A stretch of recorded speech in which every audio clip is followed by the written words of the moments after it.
Hey guys, welcome to Apex Acres. I'm Amy, and it's been a long time since we did a garden walkthrough, so let's take a look around and see what we've got going on. This is the bush bean bed. We have green and purple bush beans in here, and I just did a picking, so we just have some small ones here like you can see, but there are still plenty of flowers coming on. So we're gonna get at least another harvest off these plants. I had cucumbers here previously, and now we've got peas coming up. So they'll come up the trellis for fall. And then here are the yard-long beans, which are really pretty cool. Look at these things, look how neat they are. And they just hang from the trellis. I'll bring it over this way too. I really kind of hope that they would have been thicker as far as their foliage, but they're still really cool. I mean, look how neat these are. I'll let them grow about another 2 days or so and then pick them. But they taste really good in stir fries. This bed is my hot mess bed. This is the cherry tomato bed that I know you can't hardly see any cherry tomato plants in it. This is the one that I just kind of let go. I've got tomatoes over here that I need to pick. These are large red cherries. And we've got a few yellow pears in there amongst the weeds. But this is definitely the one that I did not take care of like I should have. We have powdery mildew really bad at the end of the summer, which is where we're at. My delicata squashes are growing and are pretty finally, but I think if the plant had taken hold earlier it would have done a lot better. I've got one there and then two more over here, and oh, there's one down there too. So sometimes a bed just doesn't do very well, and this one was extremely slow to start from the very beginning, and I'm not sure why. I think my compost may have been too hot. More of the large red cherries, and they're delicious. I don't know if you've ever grown them, but they are very prolific and taste amazing. Step over this plant here. These are my tigerellas. I'll pick one of these. They're kind of cool. They've got some striping on them. I just feel like they would have been better had the dirt and not so many weeds have been in the bed. I think they would have turned out a whole lot better. So next year I'm going to try them again. My zucchini is still kicking. This is Cocozelle zucchini. And then I also have Black Beauty, but again, the powdery mildew is taking over. So there's not a whole lot of time left, I don't think, for these plants, but they're still producing, so I'm not stopping them. The fruit is healthy, so this is just from so much humidity and cool weather that the zucchini doesn't like. I've started planting some fall crops. I have a little bitty cabbage in here, and honestly I don't remember the kind of cabbage that it is. I just know it was a free seed packet from Baker Creek, so I put that in here. And then I put my jug over the top of it to keep cabbage loopers off of it, so I don't have any worms on my cabbage plants. So that'll work for now.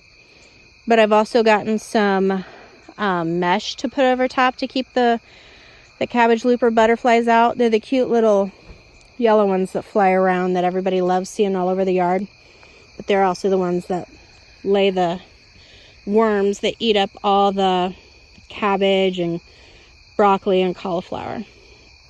Here are my peppers in pots, and they did all right. This poor thing, this one got chewed up by a hornworm. It looks like the kids left a water bottle in the garden. Yay, have to pick that up. but it actually has some new foliage coming in. So that's a cool thing. Which that brings me to a point. I had some pepper plants this spring that were broken. I think I had a cat run across the seedlings and it broke the tops of the peppers. Well, most people would think, well, I'll just throw those away. They're never going to grow anything. They're just going to be a waste. I wasted my time, you know, and kind of get discouraged. But let me show you something. So I decided I'm going to go ahead and put those pepper plants in the ground and see what happens. So here is what has happened. Look at these big, beautiful pepper plants. They are gorgeous. And they have monstrous, if you can see here, fruit growing on them. Look at that. That's my hand next to it. It's almost the size of my hand. All 3 of these we did that test with. And all 3, of course now I can't find peppers on this one, but all 3 of them grew nice sized fruits. I mean, look at that thing. That's humongous. And these are bell peppers. There it is. This sucker's big. Get over to it. Oh, I just broke a branch. See how big that sucker is? I mean, like if I hold that in my hand, look how big that pepper is. So let that be a lesson to you that peppers as well as tomatoes, don't be upset if your stem breaks. Because obviously it'll regenerate. It'll create more foliage and more branches, and you'll have more and more peppers to produce. So yeah, what a great thing that they do regenerate and you don't have any issues. Here I have an earlier crop of peas that I put in, and they're starting to flower. So that means we'll have peas really soon. I planted peas in the spring and they were amazing. They were so good to snack on in the garden. These are a bean that I'm growing because I love the flowers. And of course now I can't find any flowers on the plants, but the bean pods are humongous. And I can't remember what they're called, so I'll put that in the description below once I look up the name. But we will dry these as dry beans and have them for like ham and beans or something. I planted a few radishes here. I need to thin them, or they're not radishes, I'm sorry. I planted a few beets here that I need to thin out. Put a little lettuce in here, and I planted a kitty cat here and she's growing like crazy. Just kidding, this is Dora. Here's another lettuce and here's another lettuce. Let me get the kitty out of the garden. Okay, this is black seeded Simpson, and this is red sales leaf lettuce, which grow amazingly for me.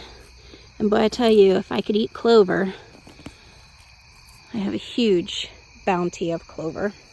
Dora Jean, she just loves her garden, I'll tell you what. Here I've planted some bok choy. Dora.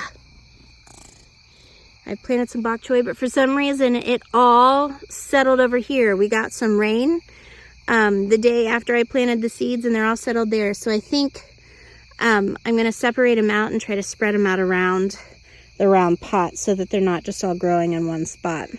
Here we have more beans. These are purple potted and red potted green beans. They're about at their end. These reds are so cool though, and they are the sweetest like green bean type that I have in the garden. They're amazing raw. These are the purples over here. Our ground cherry is about at its end, but boy, let me tell you, this has been the most prolific thing that we've had in the garden, and this sucker has produced all summer long. It is just now starting to show that it's wilting and fading. But we have some pretty flowers in here that Mario planted. So I am going to let him keep the flowers. So we'll leave the ground cherry until the flowers die back. Another cabbage growing in. I also tried seeding some down here. And then here, again, of course, all my seeds kind of bunched together. This is actually carrots. And so is this here. Hi, Dora. So is this here. And we have kales. And this here I think is from a tomato that was here before in the garden. They're volunteers. I'm going to have to pull all those up because what I'm wanting to grow in here now is kale and carrots. So those will be pulled up and thrown away. I tell you though, I hate to throw starts away. They're just amazing. Especially when they come up wild. Like, they're not wild. Especially when they come up volunteer like that. They're usually really strong. I have some weeding over here to do. Here is some more black-seeded Simpson lettuce. Here is, I think that's the red sails. But again, we had rain, so it kind of shifted my seeds. And I'm not sure exactly what is where anymore. Or if it's even there. Also, my lettuce seed is going on its 3rd year. Now, a lot of times you'll be able to buy seeds, a pack of seeds, and it's gonna last a good 2 to 3 years. I'm on the 3rd year, so the germination isn't the best. Germination is always best the 1st year, but you can keep it for a couple years. So on a pack of seeds that cost me 99 cents, we've eaten off of that pack of seeds for 3 years. So just think of the money that you save when you're talking about, you know, self-sustainability and not having to spend that money at the grocery store. I mean, how much is a bag of lettuce? Like $3.50 for a bag of lettuce, and I spent $1 for 3 summers worth of lettuce. That's incredible. Absolutely incredible. And anybody can grow lettuce. It's super easy. Now, the plant that I am probably most proud of in my garden this year has been my butternut squash. I planted 2 seeds. These things have grown like insanity, like complete insanity. 2 seeds, and I have 23 butternut squashes. Now, the vine doesn't look the best, but you can tell where the new growth is compared to the older growth. Let's take a look. Look at this bad boy. Look, and it's trying to create more. It's trying to grow more squash. It's insane. That's a female flower down there. But look at how this thing has grown all the way up to the top and back down. Look at all the fruits all over it. They went down on the ground. They're all the way back here along the fence, all the way down, and then it's finally going out the fence down here at the end. And I just let it go and let the chickens eat whatever grows off that end because, y'all, I don't know what I'm gonna do with 22 butternut squash. This family better start liking butternut squash or we're gonna have a ton left over and I can only eat so many. Thank you all so much for hanging out with us today. I hope you enjoyed the little travel through the garden. Please have a wonderful evening and we'll see you next time on Apex Acres.